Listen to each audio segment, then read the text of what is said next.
Start करते हैं।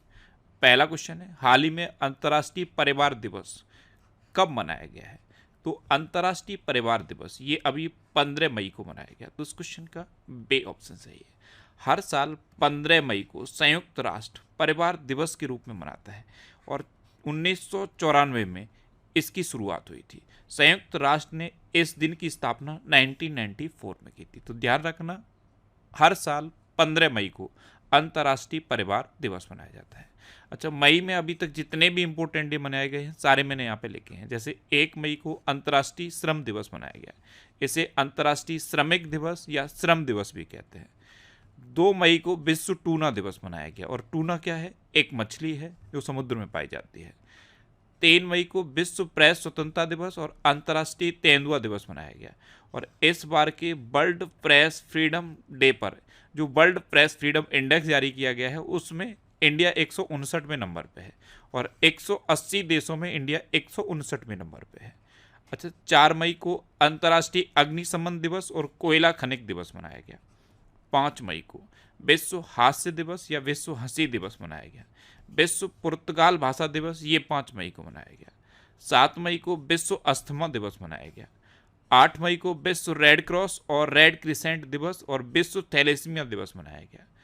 10 मई को अंतर्राष्ट्रीय आर्गानिया दिवस और वर्ल्ड ल्यूपस डे मनाया गया। 11 मई को राष्ट्रीय प्रौद्योगिकी दिवस और विश्व प्रवासी पक्षी दिवस मनाया गया। 12 मई को अंतर्राष्ट्रीय नर्स दिवस और अंतर्राष्ट्रीय पादप स्वास्थ्य दिवस मनाया गया। तो मई में अब तक इतने इंपोर्टेंट डे मनाए गए हैं, ये आपको याद रखने हैं।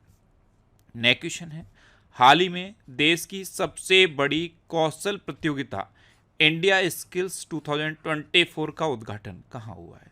तो ये देश की सबसे बड़ी कौशल प्रतियोगिता है, इसका नाम रखा गया है इंडिया स्किल्स और 2024 में हुई है, इसलिए इंडिया स्किल्स 2024। इसका उद्घाटन अभी नई दिल्ली में हुआ। तो इस क्वेश्चन का सी ऑप्शन सही है। नई दिल्ली में जो यशोभूमि है, यशोभूमि द्वारका में है, ये यशोभूमि नई दिल्ली के द्वारका में है यशोभूमि, यहाँ पे इंडिया स्किल्स 2024 का उद्घाटन हुआ। नेक्स्ट क्वेश्चन है, हाल ही में भारत ने बाढ़ से प्रभावित किस देश को $1 मिलियन की सैन्य सहायता दी है? तो अभी अपने देश भारत ने बाढ़ से प्रभावित केन्या को $1 मिलियन की सैन्य सहायता दी। तो इस क्वेश्चन का सी ऑप्शन। और भारत ने $1 मिलियन यानी कि $10 लाख की मदद ये केन्या को भेजी है। नेक्स्ट क्वेश्चन है, हाल ही में किसने अपने चीफ एआई ऑफिसर के रूप में डेविड साल्वाजिनी को नियुक्त किया है? तो ये नासा ने नियुक्त किया। नासा ने अपने चीफ एआई ऑफिसर डेविड साल्वाजिनी को नियुक्त किया। तो इस क्वेश्चन का बे ऑप्शन सही है। ये हैं डेविड साल्वाजिनी और इन्हीं को नासा ने अपना चीफ एआई ऑफिसर नियुक्त किया है। अब नासा यानी कि national aeronautics and space administration, इसकी स्थापना कब हुई? 1958 में। इसका हेडक्वार्टर कहाँ पे है? वाशिंगटन डीसी में। और इसके प्रेजेंट टाइम पे नासा के प्रेजेंट टाइम पे एडमिनिस्ट्रेटर कौन है? Bill Nelson. कौन है? Bill Nelson. नेक्स्ट क्वेश्चन है, हाल ही में राफा शहर में किस पूर्व भारतीय सेना अधिकारी का निधन हुआ? तो पूर्व भारतीय सेना अधिकारी थे वैभव अनिल काले। ये एक रिटायर्ड सेना अधिकारी थे और गाजा के राफा शहर में ये तैनात थे। अभी इनका निधन हुआ। तो इस क्वेश्चन का बे ऑप्शन सही है। ये थे वैभव अनिल काले। ये गाजा के राफा शहर में तैनात थे और इनके वाहन पर हमला हुआ और हमला के बाद इनका निधन हुआ। ये गाजा में संयुक्त राष्ट्र सुरक्षा और सुरक्षा विभाग में एक स्टाफ सदस्य के रूप में वहां पे तैनात थे। नेक्स्ट क्वेश्चन है, किसे भारत की सबसे ऊंची सुरंग के रूप में मान्यता मिली है? तो अरुणाचल प्रदेश में है सेला सुरंग, इसे भारत की सबसे ऊंची सुरंग की मान्यता मिली। तो इस क्वेश्चन का सी ऑप्शन सही है। सेला सुरंग ये समुद्र तट से 13,000 फीट की ऊंचाई पर है। ध्यान रखना, अरुणाचल प्रदेश में है और बॉर्डर रोड ऑर्गेनाइजेशन यानी कि बीआरओ ने इसका निर्माण किया था। इसे अभी सबसे ऊंची सुरंग का खिताब मिला है। सबसे ऊंची सुरंग ये समुद्र तल से 13,000 फीट की ऊंचाई पर है, इसलिए इसे भारत की सबसे ऊंची सुरंग की मान्यता मिली है। नेक्स्ट क्वेश्चन है, हाल ही में जारी रिपोर्ट्स के अनुसार भारत का शेष उच्च शिक्षा संस्थान कौन सा बना है? तो IIM अहमदाबाद देश के संस्थानों में सबसे उच्च शिक्षा संस्थान बना है। तो उस क्वेश्चन का ए ऑप्शन सही है। और वर्ल्ड लेवल पर देखा जाए तो हार्वर्ड यूनिवर्सिटी टॉप पे है। नेक्स्ट क्वेश्चन है, हाल ही में किसे साहित्य अकादमी फेलोशिप से सम्मानित किया गया?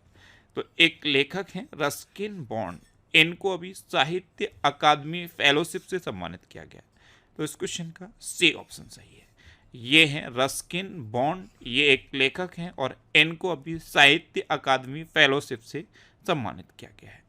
नेक्स्ट क्वेश्चन है, हाल ही में मूडीज ने वित्त वर्ष 2025 में भारतीय अर्थव्यवस्था की वृद्धि दर कितने प्रतिशत रहने का अनुमान लगाया?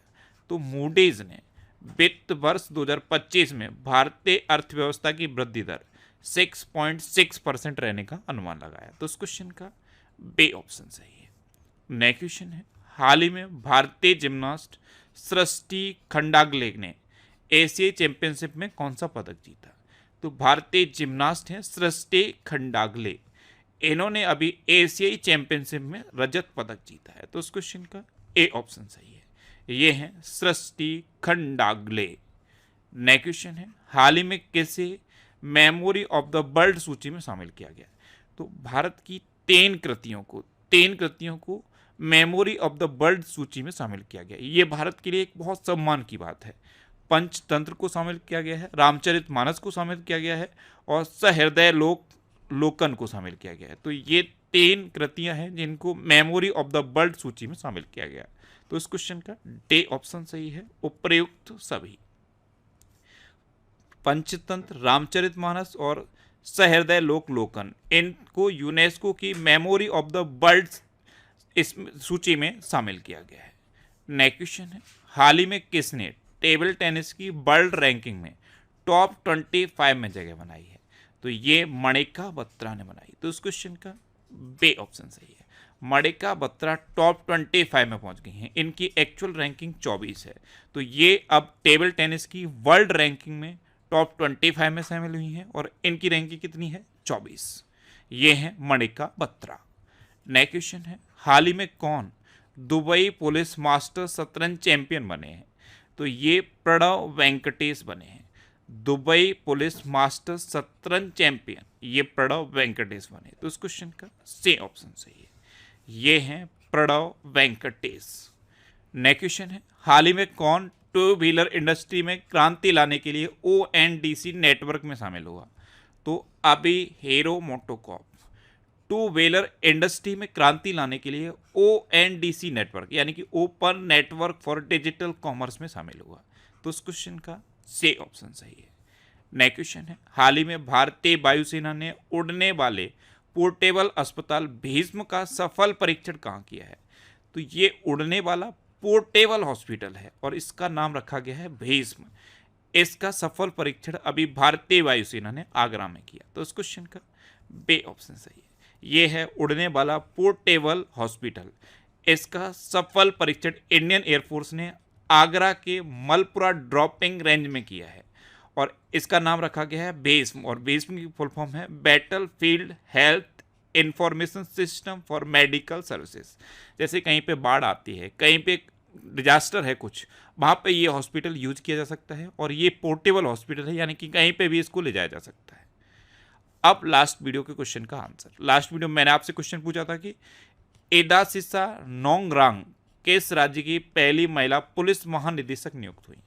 तो ये मेघालय की पहली महिला पुलिस महानिदेशक नियुक्त हुई। तो इस क्वेश्चन का सी ऑप्शन सही था और लगभग सभी स्टूडेंट ने इसका आंसर सही दिया। मोस्टली स्टूडेंट ने इसके बारे में डिटेल में लिखा। मैं आपको एक बार फिर बोलूँगा, क्वेश्चन के बारे में आपको जितना ज़्यादा से ज़्यादा पता हो आप लिखा करो, क्योंकि जो चीज़ें आप लिख देते हो फिर उन्हें आप कभी नहीं भूलते। अभी फाइनेंस ईयर 2024 में भारत का सबसे बड़ा व्यापारिक भागीदार चाइना बन गया है। पहले अमेरिका था, लेकिन अमेरिका को पीछे छोड़ के भारत का सबसे बड़ा व्यापारिक भागीदार चाइना बना है, यानी कि चाइना के साथ सबसे ज़्यादा इम्पोर्ट एक्सपोर्ट हुआ है। पे श्याम निखिल भारत के 85वें शतरंज ग्रैंड मास्टर बने हैं। Miss teen USA 2023 Uma Sophia Srivastava ने अपना खिताब वापस कर दिया है। T20 में 350 विकेट का आंकड़ा छूने वाले पहले भारतीय खिलाड़ी युजवेंद्र चहल बने हैं और ये गुरुग्राम के एम्बेसडर भी बने हैं। अच्छा, नेपाल में माता तीर्थ औसी उत्सव मनाया गया। ये एक तरह का मदर्स डे है जो नेपाल में मनाया जाता है। नासा ने चंद्रमा पर पहला रेलवे सिस्टम बनाए जाने की योजना का अनावरण किया है। सैन्य तानाशाह इदरीस डेबी ने चाड के राष्ट्रपति का चुनाव जीत लिया है। आईसीसी महिला T20 विश्व कप 2024 का आयोजन बांग्लादेश में किया गया। अच्छा, स्कॉट फ्लेमिंग को भारत की पुरुष बास्केटबॉल टीम का मुख्य कोच नियुक्त किया गया है। T20 विश्व कप में श्रीलंका का आधिकारिक प्रायोजक अमूल बना है। अमूल यूएसए और साउथ अफ्रीका का भी प्रायोजक बना है। ये मैंने आपको बता दिया। एदासिसा नोंगरोंग मेघालय की पहली महिला पुलिस महानिदेशक नियुक्त हुई। ये मैंने क्वेश्चन पूछा था, उसका आज का ही आंसर है। इनका नाम थोड़ा सा टिपिकल है, एदासिसा नोंगरांग, इनका नाम आप याद कर लीजिए। ये मेघालय की पहली महिला पुलिस महानिदेशक नियुक्त हुई हैं। अच्छा, उत्तराखंड सरकार ने पिरूल लाओ पैसे पाओ अभियान शुरू किया है। एक्चुअल में उत्तराखंड के नैनीताल में अभी जंगलों में आग लगी और आग को बुझाने के लिए कॉम्बे बकेट ऑपरेशन शुरू हुआ। कौन सा? बॉम्बे बकेट ऑपरेशन शुरू हुआ। और अब उत्तराखंड में ये पिरूल लाओ पैसे पाओ अभियान शुरू किया गया है। आंद्रे बेलोसोव को रूस का रक्षा मंत्री नियुक्त किया गया। विश्व के तीसरे सबसे बड़े ऊर्जा जनरेटर के रूप में भारत ने जापान को पीछे छोड़ दिया है। गुजरात के अजरक को जीआई टैग मिला। अजरक मैंने आपको बताया था, ये कच्छ में कपड़ों की छपाई की एक पद्धति है जिसमें लकड़ी के गुटके से कपड़ों की छपाई की जाती है। और कच्छ के खजूर, जिसे कच्ची खरेक कहते हैं, उसको भी जीआई टैग मिला है। अभी बेल्दियस सिटीज रिपोर्ट 2024 में विश्व में सबसे अमीर शहर न्यूयॉर्क घोषित किया गया। जोस राउल मोलिनो को पनामा का राष्ट्रपति चुना गया। रन फॉर विकसित भारत मैराथन का आयोजन दिल्ली यूनिवर्सिटी में किया गया। अब आपके लिए आज का क्वेश्चन है, किस देश में सुअर की किडनी लगवाने वाले पहले व्यक्ति का निधन हुआ? 4 ऑप्शन दिए गए हैं, इनमें से आपको अपना आंसर बताना है। और इसके अलावा हम हमारे फेसबुक पेज पर previous year question daily post करते हैं, तो आप फेसबुक पर नेक्स्ट एग्जाम सर्च करके हमारा फेसबुक पेज ज्वाइन कर सकते हैं, क्योंकि प्रीवियस ईयर क्वेश्चन आपको बहुत हेल्प करते हैं। अगर आपको किसी क्वेश्चन में कोई डाउट होता है या आपको अपने करियर से